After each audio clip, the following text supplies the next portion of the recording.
अब बात करते हैं इलेक्ट्रॉन अफिनिटी की, ये उसके उल्ट है। वो कहते हैं electron affinity is defined as the amount of energy released when an electron is added in the outermost shell of an isolated gaseous atom. वो कहते हैं गैस की हालत में जो एटम है उसमें एक इलेक्ट्रॉन ऐड कराना है, इलेक्ट्रॉन ऐड कराना है तो जो एनर्जी रिलीज होगी उसको क्या बोलेंगे हम, वो है इलेक्ट्रॉन अफिनिटी। और किसी भी एटम के अंदर से इलेक्ट्रॉन निकालना है या एक्सेप्ट करना है वो हमेशा वैलेंस शेल में ही आएगा और वैलेंस शेल से ही जाएगा। डोनेट करना है, निकालना है तो भी वैलेंस शेल में से, एक्सेप्ट करना है, हासिल करना है, ऐड करना है वो भी वैलेंस शेल में ही, ये चीज़ याद रखिएगा। ओके, और वैसे ना आपको अगर जो वैल्यूज़ देखनी है तो आप यहाँ पे वैल्यूज़ देख सकते हैं जो उन्होंने फाइंड की हुई है एक्सपेरिमेंटली, तो वो वाकई पता चल रहा है कि इस तरफ डी जो है ना आयनाइजेशन एनर्जी इंक्रीज कर रही है, आयनाइजेशन एनर्जी इंक्रीज कर रही है, ऊपर से नीचे डिक्रीज कर रही है। अफिनिटी की बात में अभी करते हैं।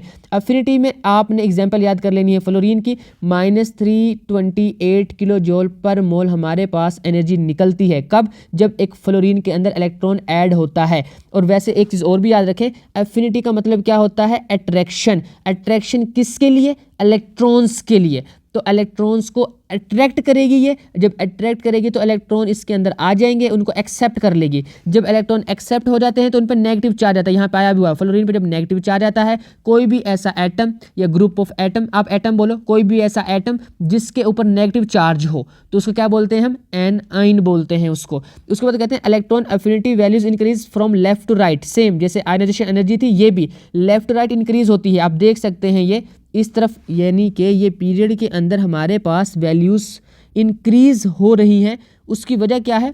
उसकी वजह देख लो बच्चों। वो कहते हैं कि हमारे पास, वैसे बच्चों इसका ग्रुप में तो रैंडम, वैसे केमिस्ट्री में बच्चों याद रखना कुछ एक्सेप्शंस होती हैं। इसके ऊपर मैं आज की उसमें बात नहीं कर रहा हूँ पूरे लेक्चर में कि एक्सेप्शंस क्या होती हैं, उनको छोड़ दें आप।